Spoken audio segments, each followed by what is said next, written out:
साथ बात करने के लिए मौजूद है। सर, आज आपने दलित उत्पीड़न को लेकर के आवाज़ उठाई है। मथुरा में ऐसी घटना होती है, मेरठ में ऐसी घटना होती है, तमाम घटनाएं हो रही हैं, इसको लेकर के क्या कुछ कहें? देखिए, बहुत गंभीर मसला है और देश में दलित उत्पीड़न के मामले बढ़ते जा रहे हैं। और विशेष रूप से अगर आप अखबार खोल के देखें तो उत्तर प्रदेश में इतनी ज़्यादा घटनाएं बढ़ गई हैं कि इनको एनसीआरबी की रिपोर्ट भी दबानी पड़ गई। 2023 में उत्तर प्रदेश नंबर 1 पे था दलितों के ऊपर अत्याचार के मामले में, वायलेंस के मामले में, इस सारे मामलों में सबसे आगे उत्तर प्रदेश था।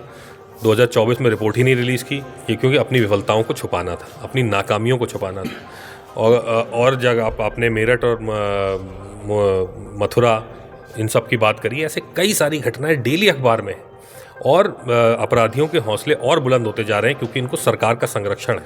मेरठ में तो भारतीय जनता पार्टी का झंडा गाड़ी में लगाए हुए आए थे अपराधी जिन्होंने बारात में हमला किया।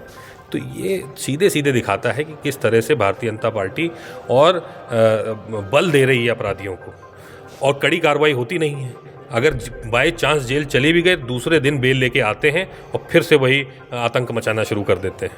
तो ये जो घटना है, ये इस तरह की घटनाएं जो हैं, तो ये बहुत ही एक गंभीर विषय है हमारे समाज के ऊपर। जिस तरह से अत्याचार आज हो रहे हैं, आज़ादी के 75 साल हो गए, इतने सारे महोत्सव मना रहे हैं, गौरवशाली यात्रा मना रहे हैं हमारे देश में, लेकिन आज जब ग्राउंड पे आप देखेंगे तो वंचित वर्ग वहीं का वहीं है और बुरे हालात होते जा रहे हैं। तो इस चीज़ की लड़ाई हमारे नेता माननीय राहुल गांधी जी जातिगत जनगणना के माध्यम से, सामाजिक न्याय के माध्यम से, भागीदारी के माध्यम से देना चाह रहे हैं। एक विज़न लेके आए हैं। वो विज़न जो बाबा साहब का था, वो विज़न जो माननीय काशीराम जी का था, वही विज़न हमारे नेता राहुल गांधी जी का है कि हम समाज को न्याय दिला के रहेंगे। सर, विधान परिषद में आज मांग उठी मुजफ्फरनगर के नाम बदलने को लेकर के, इसे कैसे देखते हैं?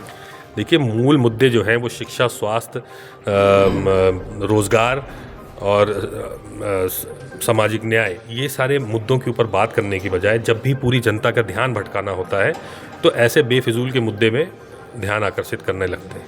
आज देश की मांग क्या है कि ज़्यादा से ज़्यादा रोज़गार मिले, जो वंचित वर्ग के लोग हैं उनको अपनी भागीदारी मिले, जो हमारी अर्थव्यवस्था है वो मजबूत हो, स्वास्थ्य की सेवाएं आखिरी आदमी तक पहुँचें, शिक्षा हर बच्चे को मिले। तो ये सारी चीज़ों पे चर्चा करने की बजाय बेफिजूल के मुद्दों पे चर्चा करने की बात करते हैं।